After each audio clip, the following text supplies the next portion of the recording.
ऐसन सुंदर मड़वा में बकलोल दुल्हा अइला जी।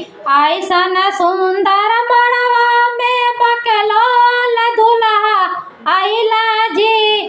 दर्री के सुतवैया दुल्हा गद्दा देखी घबराइला जी।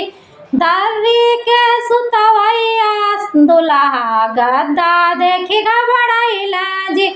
ऐसन सुंदर मड़वा में देहाती दुल्हा अइला जी।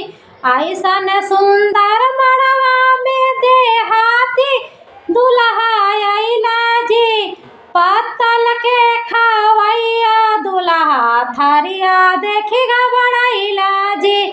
पत्तल के खावैया दुल्हा थरिया देखी घबराइला जी। ऐसन सुंदर